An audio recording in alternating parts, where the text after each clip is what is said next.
challenge videos. This is the Sleeping Beauty edition, and this is the Curse of Sleeping Beauty. I'm sorry I sound awful. I'm gonna be saying that a lot because I sure do.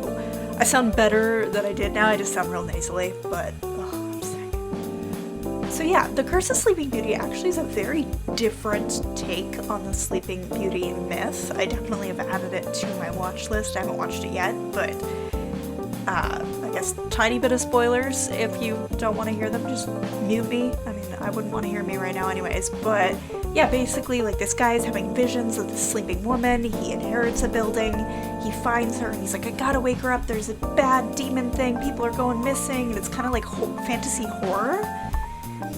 And then he wakes her up and finds out that she's like the bad thing, and I love that. I love taking this kind of, at its base level, a really creepy story with this ageless woman eternally sleeping. It's kind of creepy, and I love that they took it there. I didn't have the exact makeup, obviously, for the character. She was also in very high glam fantasy gear, so I just put what I had and called it good. Very goth, very kind of steampunk almost, like there was leather cutouts and things, and yeah, like, it was interesting. She didn't take me too long to make, which is great, because again, I know how I sound right now. It's not cute.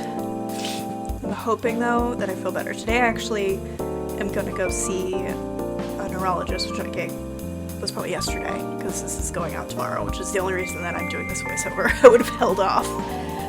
And yeah, we're going to move forward. I'm guessing, because they had me do x-rays first. I'm like, I highly doubt that I injured myself. I think that this is just because I have basically my feet are going numb, and sometimes my hands, sometimes parts of my face. My back has been going numb for years, but I think it's just a continuation of the nerve damage that I have as a result of my Ehlers-Danlos syndrome, where my joints pop in and out like gangbusters.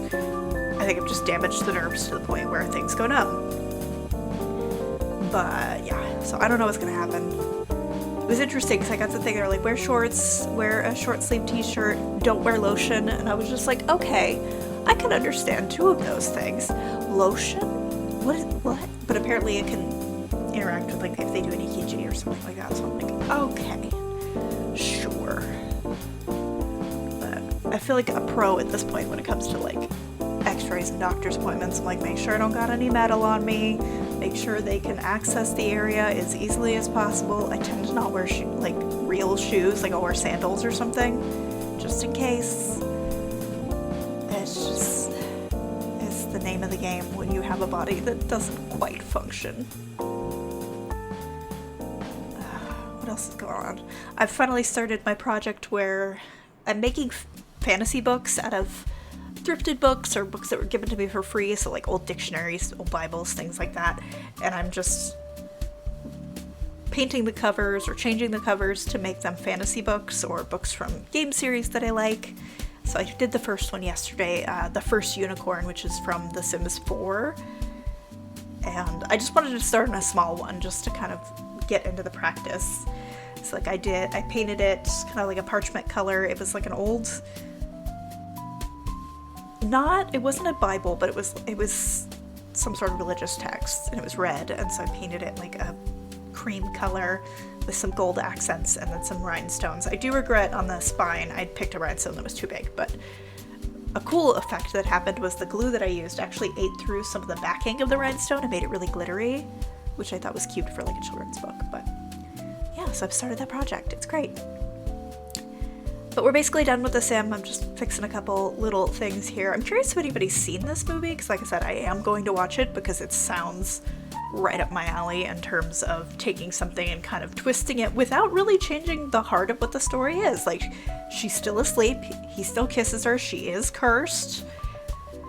It's interesting to not change the bones of the story, but completely change it at the same time. So, yeah.